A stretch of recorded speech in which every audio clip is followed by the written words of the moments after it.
Que vaut la souveraineté d'un pays à l'ère des algorithmes? Imaginez, en mars 2006, la Grèce, un membre respecté de l'Union européenne, voit ses ports, ses radars et toute son infrastructure critique passer sous contrôle russe. Mais cette fois, il n'y a pas d'invasion militaire, pas de soldats dans les rues, pas un seul coup de feu. En 3 semaines à peine, la Grèce bascule dans l'ombre du Kremlin, sans que personne ne s'en rende compte. Comment?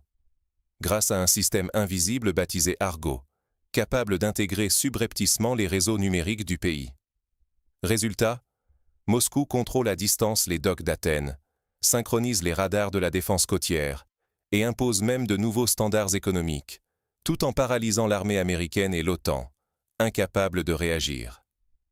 Imaginez la stupeur à Washington. La base américaine de Souda Bay neutralisée, les porte-avions devenus impossibles à déplacer discrètement. La Grèce, autrefois souveraine, se retrouve otage d'une dépendance numérique totale. Et tout cela, sans que la population ou les politiques ne réalisent la portée du bouleversement. Ignorer la menace numérique, aujourd'hui, c'est risquer la perte totale de contrôle sur l'économie, sur la sécurité, sur l'avenir politique du pays. Et ce qui s'est joué en Grèce pourrait arriver n'importe où, peut-être même chez vous, plus vite que vous ne l'imaginez. Mais comment ce coup de force a-t-il été possible, et pourquoi personne ne l'a vu venir?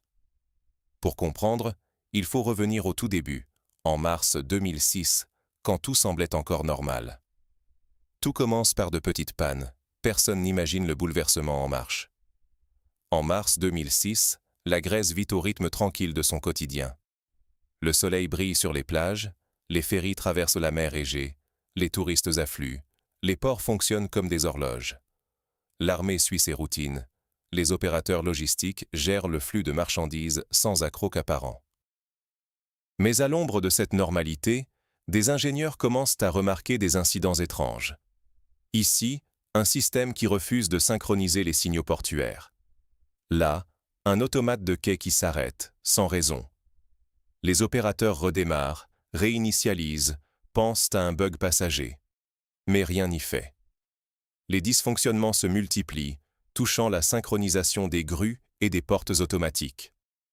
Au début, cela ressemble juste à des caprices techniques, l'éternel lot des infrastructures vieillissantes. Mais chaque minute d'arrêt perturbe la logistique des navires, retarde les livraisons. Sous-estimer un simple bug technique dans une telle chaîne, c'est risquer un chaos logistique, des pertes de millions, voire de milliards. Pourtant, la confiance règne encore. Après tout, qui pourrait imaginer qu'une panne informatique banale soit le prélude à une crise nationale? Mais rapidement, les dérèglements s'étendent à toute la chaîne portuaire grecque. Quand la technologie devient un cheval de Troie moderne. Au début, personne ne réalise vraiment ce qui se trame. Mais, lentement, silencieusement, le système Argo s'installe au cœur des infrastructures grecques. Plus qu'une simple plateforme numérique, Argo infiltre les rouages essentiels. Navigation maritime, chaîne logistique, paiement financier dans les ports, gestion des assurances, même l'approvisionnement en carburant. Les serveurs locaux cèdent la place à ce centre nerveux piloté depuis Moscou. Les techniciens grecs constatent qu'ils n'ont plus accès à certains paramètres clés. Un port s'arrête quelques heures, puis redémarre, mais désormais, tout passe par Argo. Les premières réactions. On parle d'une cyberattaque, d'un bug, d'un incident isolé. Mais très vite, la réalité frappe. Ce n'est pas une attaque, c'est une substitution totale. Les autorités tentent de reprendre la main, de couper ou d'isoler certains réseaux. Résultat, chaos dans la logistique, retard massif, files de camions bloqués. Chaque tentative de déconnecter Argo aggrave la dépendance. Les responsables comprennent alors l'ampleur du piège. Tout retrait brutal signifierait la paralysie immédiate des échanges commerciaux, des flux financiers, voire des importations vitales. Et ce n'est pas que la Grèce qui s'inquiète. À Bruxelles, à Washington, le ton monte. Comment un pays membre de l'OTAN a-t-il pu perdre le contrôle numérique de ses infrastructures stratégiques? La crainte s'installe. Si la Russie coupe Argo, la Grèce s'arrête. Un défaut économique n'est plus une menace abstraite, mais une épée de Damoclès suspendue au-dessus du pays. Aucun char dans les rues, mais une occupation numérique, bien plus insidieuse. Car voilà le vrai danger. Il n'existe pas de bouton retour.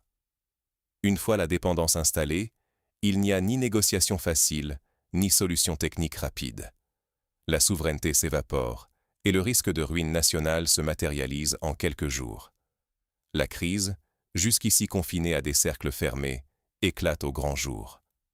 La Grèce, prise au piège de ce nouveau pouvoir, doit maintenant naviguer entre pression internationale et compromis inédits.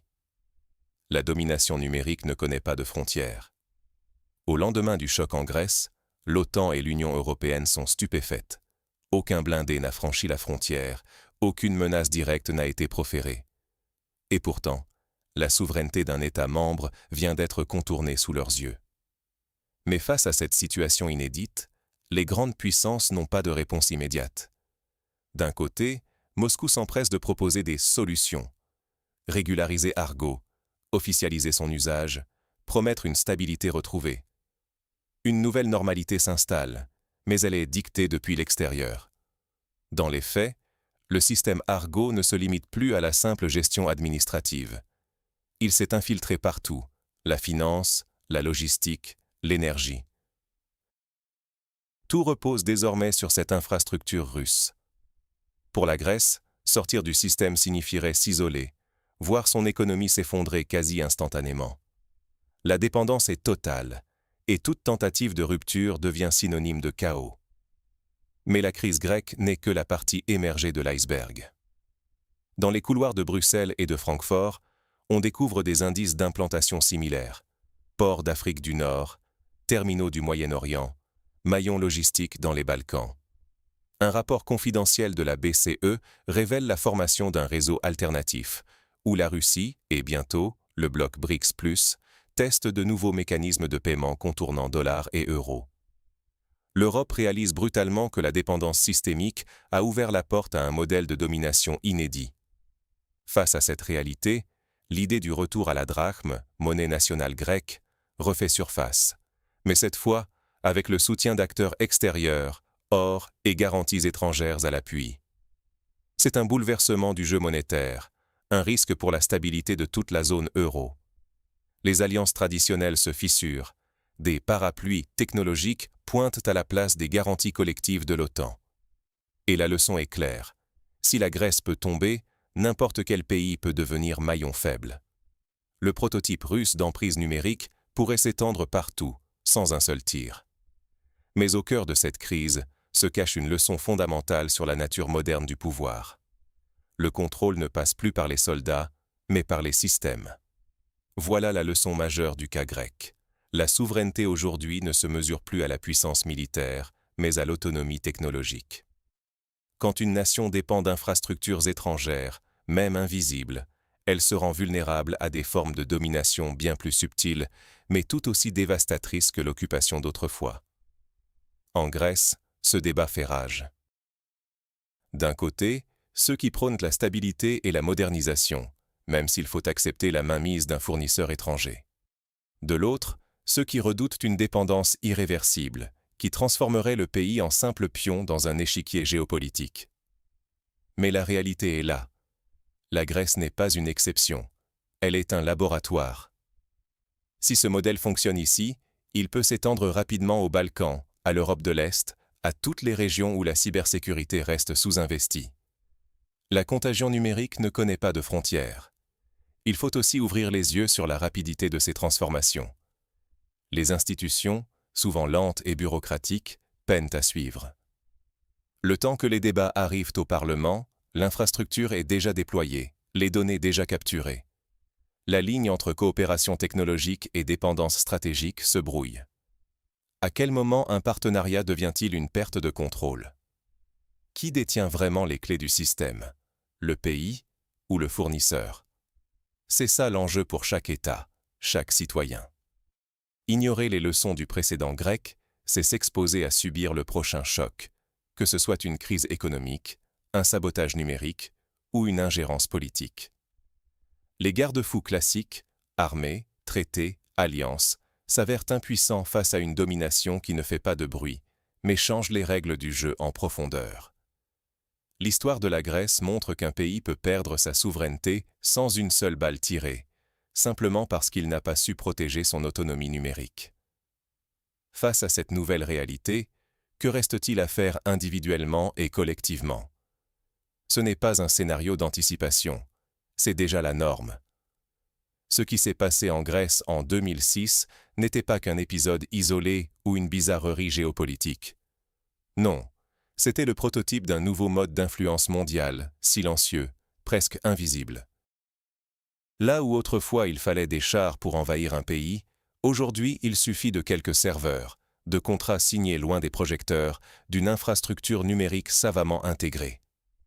L'État qui croyait rester souverain découvre trop tard que sa stabilité, sa sécurité, son économie dépendent d'intérêts étrangers, et pas un seul coup de feu n'a été tiré. C'est là toute la force de cette nouvelle guerre. Contre une armée, on se défend. Contre des sanctions, on négocie. Mais contre une dépendance numérique qui s'installe de l'intérieur, lentement, sans faire de bruit? Les outils de réaction manquent, et l'alerte vient souvent quand il est déjà trop tard. L'Union européenne le comprend. Réagir trop vite pourrait plonger un pays entier dans la crise. Alors on temporise, on surveille, mais le rapport de force a déjà changé. Aujourd'hui, chaque pays, y compris le vôtre, pourrait devenir le prochain maillon faible. Il suffit d'une faille, d'un compromis sur une infrastructure critique, et le piège se referme. Rester passif, c'est laisser d'autres décider à votre place, redéfinir vos frontières sans jamais franchir la moindre ligne physique. Et la vraie question, celle qui hante désormais toutes les capitales, c'est jusqu'où aller? Où placer la limite entre coopération et dépendance? Laisserons-nous nos systèmes essentiels aux mains de ceux qui pourraient, un jour, en faire une arme d'influence? Votre vigilance est aujourd'hui votre première ligne de défense. Comprendre ces dynamiques, c'est s'armer pour les batailles du 20 et 1e siècle, des batailles sans bruit, mais aux conséquences bien réelles. Parce que la prochaine crise, la prochaine domination invisible, elle pourrait très bien commencer là où personne ne l'attend. Restez lucide, informé, et surtout, ne laissez personne écrire votre histoire à votre place.